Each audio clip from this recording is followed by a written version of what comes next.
Racing on Thursday takes place out at the Vaal. We've got a 9-race program to get through, and race number 1 is set to get underway at 11:55. Joining me on the line is Alistair Cohen. Alistair, how are you doing? Yeah, good, thanks, Raheel. This is obviously an expert-level card at the Vaal on Thursday with massive fields, 9 races, an early start. But just looking forward to everything else that's going to come up on Thursday. It's going to be very exciting news. And then off to Maritzburg on Saturday. That's going to be a special race day. Always is, sadly, no 4 grade 1s, but 3 grade 1s and a grade 2 will do me just fine. And looking forward to everything that's to come this weekend. Should be a very exciting couple of days. And if we can tip 3 winners on this card at the Vaal, I think we'll do quite well. Well, can we get off to a good start in race number 1, which is a work riders contest over 1,700 meters, maiden plate, where Brigham and Art Nouveau top the betting boards at 22-10. Alakanani is at 7-2.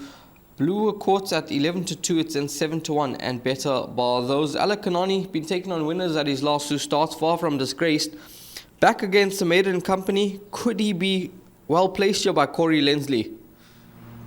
He's on the radar, Raheel, but he's an 18-start maiden. That tells you everything. And he's dropping in distance to 1,700 meters. I know that he turned the corner without the headgear, so I think it's hard to judge him on what he was showing over this type of range earlier on, but he has sort of grown an extra leg over the extended distance. Tom Lukele takes her up for Corey Lensley. He's a fit horse. He's been on the boil. This will be his 3rd start in May and his 4th start within a month. So Alakanani would not blow me away if he were to win, but there are a few horses that I'm looking elsewhere. I think number 8, Blue Quartz, has a chance here. Siam Kumbuzi takes the run for Fani Broncos. Sia is Sean Terry's right-hand man and an integral cog in the work riders ranks with Sean, obviously with no runner here from Terry's yard. He's got on another ranky-spaced horse in the former number 8, Blue Quartz, who stayed on very strongly last time behind Pretty Persuasive, who couldn't miss. The second horse, I think, is also just about set up to win soon. So I think that form's going to work out okay.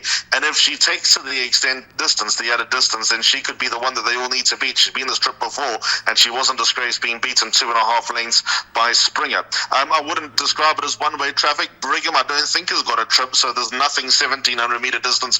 Could be right up the son of Buffalo Bill, Cody's Alley. Sam Mosio on board for Wayo Mowing. Got to be a chance, number 1, Brigham.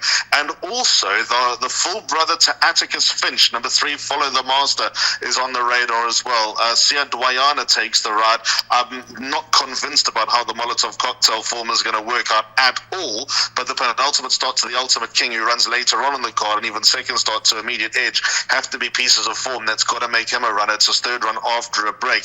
Art Nouveau must also be respected as well, despite an indifferent last run. So all in all, 8 Blue Quartz with no degree of confidence is going to be my top choice, but 1, 3, 4 and 7 all going to be lively chances. I don't think there's much else in the race. Moving along to race number 2, this is the start of the bipod. 12:30 is the off time. 1,000 meters the trip. It is a juvenile plate, and number 3 Constellation is your favorite at 11-10. Number 8 Anchorage at 7-2 in the market. It is 6-1 about number 1 Sylvan Warrior, 6-1 about number 2 Inyaka, and then it is 14-1 and better bar those. Now, Constellation was beaten by Nyaka last time out. I thought it was a very good ride from Andrew Fortune to get the son of Robardo home that day. But there is a 3 kg pull at the weights in favour of Constellation. And Alistair, on his debut run where he was fancied to win in feature race company, last time out he let the side down very, very badly. And he should be able to deliver the goods in this race. You would like to believe so. Yeah, there are a few things that before we get to the race that I want to talk about. First of all, the configuration of the Vaal course.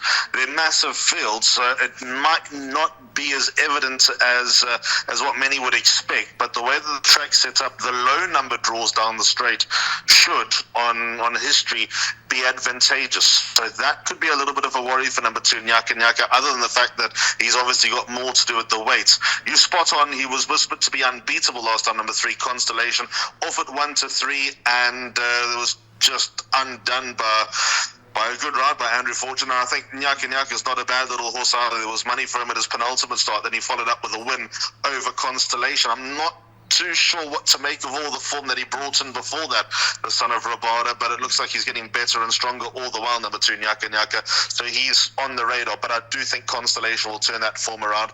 There's speed, and more speed. Tongue tie goes on. If that's going to make any difference whatsoever, any positive difference whatsoever, number 3, Constellation could be the right one. But number 8, Anchorage, there's a huge chance here. He'll 52.5, gets a 6 allowance, gets the fact that she's not a winner's allowance. Her debut run behind 8 Hats was very positive. There were horses in behind like, was it Sky Tricks, that's trained by Jan Janssen van Vuren. Although things went awry for her, she'll be back to fight another day. She's held in high regard. Musi was quick to say afterwards that this was a $1,000 win, so here she is over 1,000 with 52.5 kilos on her back. I'd like to believe that she'll go very close. I think that 2 horses, 3 Constellation and 8 Anchorage. A few first-timers do make a lot of appeal as far as breeding is concerned. Umzingele Wenyati, number 7, although probably going to be more suited to a bit further. 10 taking a risk, and 11 Wise Council definitely going to be more effective over further. Number 11 Wise Council, there's a lot of stayers in that family, but just check the market on all those horses, numbers 7, 10 and 11. Going to number 1, Sylvan Warrior, got a lot of weight to carry, beat older horses last time, no mean feat. I think he's a runner. I wouldn't write him off, but I'm going to leave him out the bar pot. I'm just going to go 2 runners here, 3 and 8. Yep, the maidens dominate in race number 2 on the program. Constellation and Anchorage, they are the top 2 in the best market. Moving along to race number 3 next up, which will be the start of the place accumulator. 1,200 meters, maiden plate, fillies and mares. 1 is the off time, and it is a massive field that's set to line up for this contest. It's a field of 20 runners, where your favorite is number 18, Japanese Garden, at 7-2. Number 1, Desert Cloud at 9-2. Number 13, Algrinja at 11-2, and then you can get 12-1 and better bar those. Alistair, this is the type of race where we're going to see what the draws are doing on the day, because it's a massive field, and it could be a tricky start to the place accumulator. I'm going to let you in on a secret here. Gavin Larina had a choice of a lot of rides in this race, and he's going number 18, Japanese Guard, and that's going to count for something. She put up a very nice debut behind Jingleberry. Jingleberry's on a place at feature race level subsequently. For me, I think Jingleberry's going to be very exciting. Maybe not the 1400 juvenile race on Hollywoodbets Durbanville, but certainly in the mile race at the end on Gold Cup Day. She's definitely a horse on my radar. And then followed up with, I thought, a fair but maybe underwhelming second behind Back from War. You can accept her not winning, but I thought she ought to finish a little bit closer. But Gavin's on this daughter of Dan from Platina. He had a lot of choices, and he's gone with number 18, Japanese Garden. So that could be a tip on itself. Then I'm just talking from Candace's side. Candace had the opportunity of Gavin, had the opportunity of Musi, but by the time all the decisions were made, an SOS was sent out to Serena Moodley, and why wouldn't you? So he's on number 1, Desert Cloud. Desert Cloud's puzzling that she's still a maid, and she works a lot better. Her debut run to Rodeo Drive probably tells you that. Since coming back from a couple of mishaps, she hasn't quite been the same. So a little bit gun-shy with number 1, Desert Cloud. If she were to win, that would match up to her work. In fact, if she were to go and win a few races out of a maiden, that would match up to her work. But her last 2 runs are not her work at all. But the form lines have worked out nicely. So can't put you off, but there's also the Lorena factor with Japanese Guard, and then further down the page, this first timer. In fact, there are a couple of first timers here. Desire, number 10, is bred to be the quickest thing around. The daughter of Vercingetrix. The entire family are out and out sprinters, and good ones as well. James De Harbour takes her out from an inside draw. Would not surprise me to see her nice and forward and quick and a bit of a whippet on debut. And Old Greenger as well, number 13. Remains to be seen if Craig Zacky's going to take the ride for Lucky Hudalarcus, but watch out for her, because Lucky can ready them up on debut, and the fact that she just walks across the road where the others have to float their way there, those are all factors at hand. So Japanese Garden, the key horse on the race, no place accumulator banker for me there. Number 1 would go into the place accumulator, and then one of the first timers. If there's a bit of support for Desire, it would be her. If not, I'd go 13, Algringa. But a heads up, my suggested bet is Jackpot 1. All the exotics are going to cost you a bit. You're going to need a percentage unless you've got lots of ammo in your pocket. Yep, well, that is the start of the place accumulator, and it is race number 3. Next up will be race number 4, and this is at 1340 over 1200 meters, maiden plate, and it's another big field that are set to line up for the start of the pick 6. Johnny Drama, number 2, your favorite, at 33-10, along with 17 Wall Street. Number 1, Mizzen Sword, is an 11-2 shot. Number 8, Force Publique, is at 7-1, along with Time Will Tell, and then you can get double figure odds about the balance. Race number 4, 1200 meters. What's your thoughts, Alistair? I like number 8, Force Publique here, Ray Hill. Again, no real degree of confidence. Lucky Trains, Craig Carter to ride. Colford's obviously a horse with feature race entries and runs on Saturday, Hollywoodbets Scottsville. I love this debut for number 8, Force Publique. Was languishing towards the back of the field, had a lot of horses to get past, and cleared quite a few over the closing stages. That's the type of debut you'd like to see if you're not going to win or not going to run a close-up race, rather than stopping a horse that's going to hit the line with a lot in hand. And for me, that's what number 8, Force Publique, did. There was no confidence on debut. I've got no word from the connections. Obviously, I do talk to them quite a lot, and I haven't asked them, to be fair, about number 8, Force Publique. But just to the eye, I think that this is a big chance. I think 7-1 represents a bit of value, and if the places do add up, then could be a very nice each way play. Bearing in mind with a big field, you're going to get a lot of liquidity in certainly from a place perspective with number 8, Force Publique, with 4 places on offer. Bar him, Johnny Drama, first run. He is such a big striding son of what a winter. His last 2 runs have come in pretty moderate work riders races in the Cape behind Dawn's Early Lights, and touched off. He probably should have won last time behind Stu's Girl. So you could argue a winner without penalties, a beautiful son of what a winter with a big wide face. I suppose his form tells you that he can win over 1200 meters, but he's got a stride of a horse that's looking for a mile. But he's very much in the mix. Number 1, Mizzen Sword, a few more strides, he probably runs down Soho Heartthrob last time with the blinkers off. Jared Penny on board from Mark Kahn. That's a combination in hot demand at the moment, so there's a winning chance there. And then a long way down the page, obviously, number 17, Wall Street, ran to One Fine Winter. One Fine Winter is touted to be a horse to beat on Saturday at Hollywoodbets Scottsville. Arena on board for Robin Klassen. Some of the United States got to have a big winning chance as well. So very complicated race, but I'm inclined to lean towards number 8, Force Publique. I think there's a lot of each way value about the Sonic Quirk. Race number 5 is the start of Jackpot 1. 2:15 is the off time, 2,000 meters the distance. It's an MR 76 handicap, and your favorite is number 1, the Ultimate King, trading at 16-10, 7-2 on offer about number 2, Aladdin's Lamb, 6-1 Copolo, Banner Bridge 20-1 into 14-1, Blood Vision at 14s as well, and then it's 16-1 and better about the balance. Alistair, race number 5, what's your thinking here? Well, as mentioned, Jackpot 1 is my suggested bet on the card, Hill, and it's obviously a very trappy jackpot. I've got 5 horses in the first league. Let's start with number 3, Banner Bridge. That's not my money from 20-1 to 14-1, but with that said, third run after a break. This race has always been the target. At the moment the program was deciphered, Serena Mudley takes the riders. 2 runs back have been pleasing behind Safe Space and the Playboy Bomber. There's got to be a chance. I think he's got 1 or 2 to beat, but with a little bit of luck at running, he could be quite dangerous, number 3, Banner Bridge. So put him into the play. He's obviously a good old soldier, the son of Flower Alley. He's doing typically well as always, and his rating now down to a 77. This is pretty much where he's most dangerous, off that mid to high 70 mark. The moment he gets into the 80s, life gets a little bit more tricky for number 3, Banner Bridge. So yeah, I'm optimistic that he can get into the top 4. But number 1, the Ultimate King's got a lot going for him. I love how he won last time. He won with his head in his chest. He blew Impact Investor away. If I remember correctly, there was a long way back to 3rd. Won't be easy taking on a field of this nature with top weight and a bit of an awkward draw, but he's low mileage. He's going in the right direction. He had an entry in the Hollywoodbets Durbanville. July is obviously out of it now. I think that's all coming a little bit too soon, but that signal of intent could be a fair direction with number 1, the Ultimate King. Then there's number 2, Aladdin's Lamp. Excellent last run. His first run in Joburg behind Pumpkin Pie. I can tell you Pumpkin Pie is a very, very smart horse. For me, he's got a little bit more to do, number 2, Aladdin's Lamp. His rating's gone up, and he's got an awkward draw, the son of Master of My Fate. But he can also be a bit of a tricky horse. He's a bit of a box of chocolates. He's been loose on the parade ring before at Hollywoodbets Kenilworth. He's lost races with indifferent behavior in a race as well. But if he does settle down and sort of get the best out of him, number 2, Aladdin's Lamp, there's not a horse I want to write off. The second run in Joburg as well, so he could find a little bit more. Number 6, Future Wolf in the play wherever the Ultimate King is. Future Wolf ought to be right there. He's 2 kilos better off for a 3.5 length beating. Raymond Danielson takes a ride.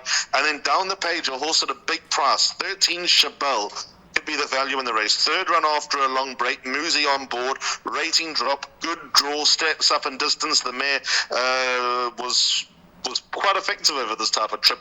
I think she was trained by Glenn Kotz and Jeunesse Qua. So number 13, Cheval, could represent a little bit of value in the first leg of Jackpot 1. I think if he got into the top 4, got into the mix, I'd be quite happy from a payout perspective. Next up, race number 6. This is an MR66 handicap over 1800 meters. 1450 is the off time. And your favorite, number 4, Carnello at 33-10. 7-2 about number 2, Storm Ahead. Viva de Janeiro, 9-2 Instant Attraction. It's then 6-1 and Better Baldos. Now, this horse, Carnello, gets the services of Gavin Larena, and he's been fairly consistent of late, seldom far off the action, and he'll no doubt have his supporters once again. But this or Storm Ahead could just be peaking at the right time now after 2 seconds at his last 2 outings. And Alistair, what do you think? Storm Ahead, or is it Carnello for you here? I don't like Carnello at all, unfortunately. I mean, obviously hoping for Shaden Nadu and Mr. Van der Poel, lovely guy, that he can do something here at heel, but not for me. I know he's won on the Vaal track before, but he's best on the Turfentine inside track. Plus, I think this distance just stretches him, especially on this course. Plus, if you go back to the start of the year, Call Me Master has him absolutely stone cold. So number 4, Carnello, I think is a false favourite. I'm going 2 and 9. Fanny Bronco's 2 runners. I think he'll win the race. With which one is the $1 million question? Probably going to lean towards number 9, Viva de Janeiro. Kelvin Habib takes a ride. Draw 1 going to be a big advantage. I was really keen on Unsolved Riddle a week ago. He ran a cracking race, went second behind Unsolved Riddle, unharmed by the handicapper as well. I think number 9, Viva de Janeiro, is probably the right starting point in the race. And then number 2, Storm Ahead, as you've mentioned, showing good form at the moment. Touch of last time at Hollywoodbets Greyville on the poly. I tend to find that after going down to the coast, the first run back in the half-fold can be fireworks. That can be a good, I don't know what it is about the sea air or going to Hollywoodbets Greyville or just unwinding on a shorter straight and going back home on the longer straight. It just seems to serve them well. So number 2, Storm Ahead, got to be a massive chance. He just needs a little bit of luck in running from a bit of an awkward draw, but he's very much in the race. Like I said, I think Farney wins it, but with which one is the key? If I went with one more, it would be number 5, Call Me Master. Yeah, Call Me Master is a 14-1 shot. Maybe if you are looking for backup, you can include him. But Fanny Broncos in race number 6 with 2 and 9. Race number 7 next up, and this contest is set to be run over the 1600 meter trip. 3 is the off time. It's a fillies and mares 92 handicap. Cape Lights, Blind Ambition, numbers 3 and 6 at 5-1 here. Number 5, Too Late, My Mate, 11-2, along with number 14, I Am Regal, 7-1, Avalon Toast, last car to pass. It's then 10-1 and Better Baldos. There's been a bit of outside support for number 2, Blue Horizon, from 50-1 into 33-1. Trappy contest, what's your numbers here? Yeah, this is very, very hard. Number 1, Certs is a scratching, and she was in my jackpot because she's unbeaten down the straight, but that argument doesn't have any weight anymore. So down to 6, 12 and 14 here, Raheel, and am I confident? And the answer is no. There's my old friend Cape Lights. I've washed my hands of her. I've been with her strongly in her last 2 runs, and she hasn't done the job for me. So if she wins, I'm very sorry to all the viewers and followers of the show. 6, Blind Ambition, I think is going places. So she's going to be the horse that I'm going to tip on top. Brett Weber trains. Karatila Kachedi takes her out. He's obviously riding at the top of his game. Since arriving in Joburg, she's done very little wrong. Her last one was seriously encouraging. She won a lot easier than the 1-length margin suggests. She obviously enjoys going down the Vaal Straight. She's based there, so that's got to for quite a bit. She's gone up to the tune of £16 in 3 runs, this daughter of Erupt. But chatting to Brett Weber a couple of weeks ago, he thinks that she's feature race quality, and if she is, then she ought to go very, very close in a race of this nature. I think a few horses on the page also got to be a chance. 12 and 14, last card to pass, purely on wherever Blind Ambition is last card to pass, should finish in front of it. She's better off at the weights. She will need to prove that the last run was no flash in the pan, but she came back from a break, obviously in good heart. I Am Regal, no weights on the back, draw 1, Savannah Volgello taking around 48.5 kilos on the back of number 14, I Am Regal. She's not a bad little mare, this daughter of Canford Cliffs, and the fact that she's come down another pound in the ratings, I think that she's alive, number 14, I'm Regal. So very, very complicated race. Any name that you threw my way, I wouldn't be able to rule out. 8, Avo and Toast, very good when I say very good last run, unlucky last time out, finishing 4.5 lengths behind Free in Seattle. And she could also enter the conversation. Yep, number 7, My Lady Soul is a horse that I'll give a mention to. Last time out, I think just too far, and the word was that she probably just doesn't enjoy Hollywoodbets Greyville, and she's back home now. I think she could be effective on her runs to the likes of Oxalis Gold and Miss Galetta, so she's at around 14 to 1. I think she could be worth maybe an each way inclusion. Race number 8 next up, 1400 meters, penultimate race on the program. It's an MR74 handicap and 4:05. Favorite number 4, Dylan's Champ at 9 to 2. Number 2, King of Numbers is at 5 to 1. 6 to 1 about number 1, Foster Novo. Sea Shanty is an 8 to 1 shot. It's then 10 to 1. And better ball, those scratch is number 11, Vitilius. Alistair, race number 8, it is the final leg of Jackpot 1. What's your thoughts here? Don't know. I actually have no idea.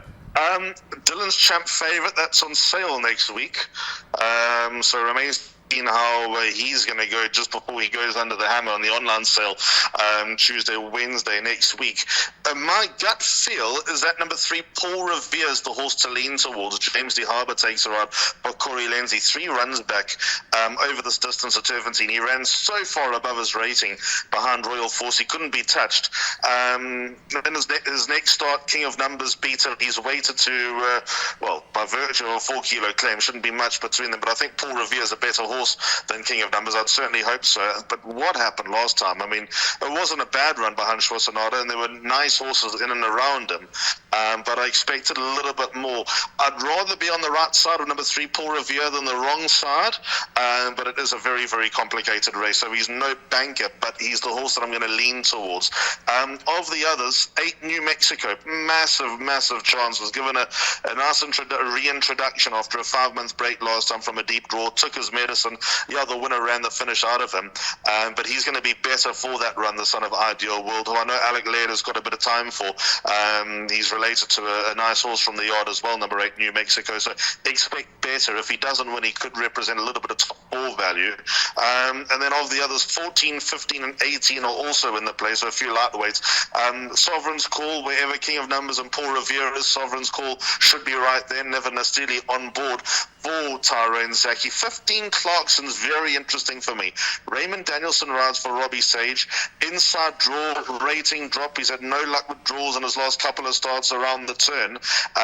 So he could be quite dangerous, number 15, Clarkson. I know him quite well. He's certainly capable of giving it a mix at this level. And then number 18, Sea Shanty, who did us a favour last time out. I'm not going to lose faith in him anytime soon. Jared Penny takes her out for Mark Kahn, and he too also gets included. But it's another race. I've gone 5 horses, and you could probably argue I could be a little bit short. Candice's other runner, number 7, Laughing William, gets blinkers on for the first time.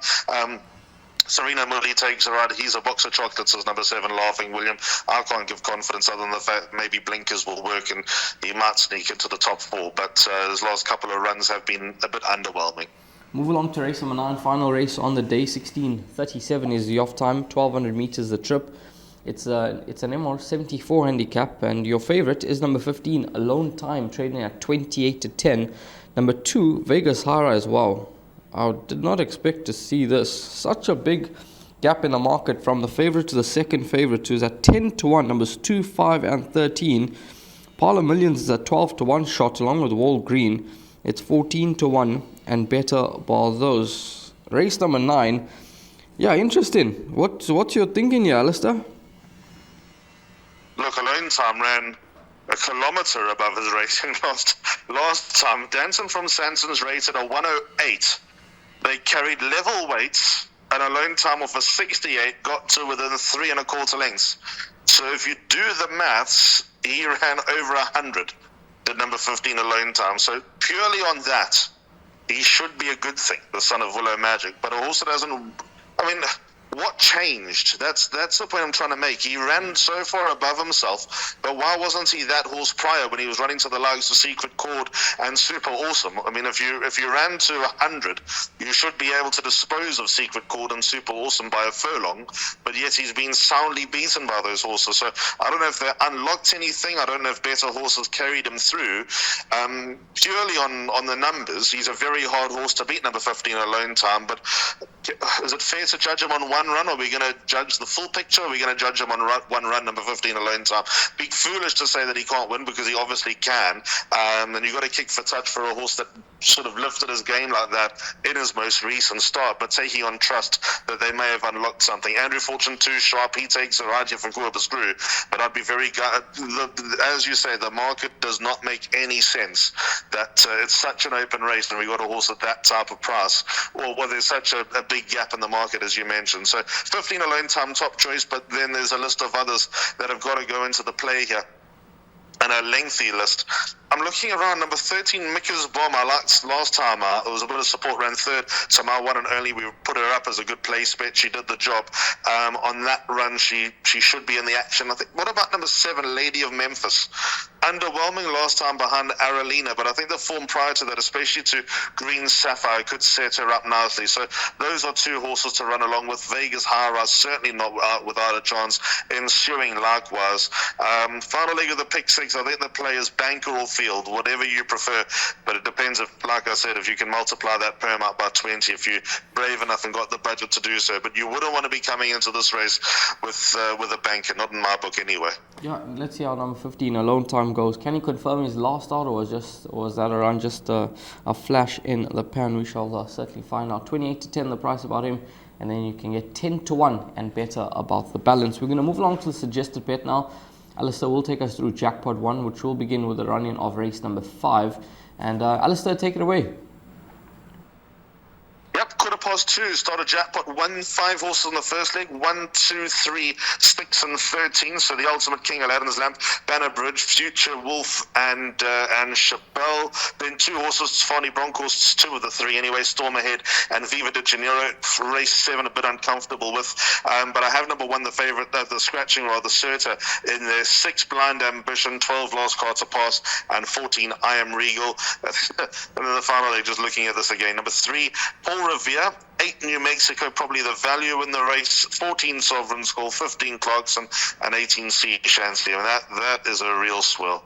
Yep, that is Jackpot 1, and that is, it certainly looks to be a very tricky day's racing out at the Vaal on Thursday, and the exotics could be worth massive dividends. Alistair, thanks very much. All the best. Have a wonderful day, and yeah, we look forward to seeing you very soon. Yep, you will. We'll see you very soon indeed. And thanks so much for your time, Rahil. And to all the viewers, I hope it's a good one. Like I said at the top, if we can get 3 winners on this card, we'll very much be in the profit. So let's hope that it all goes according to plan. Yeah, all the best with racing on Thursday out at the Vaal.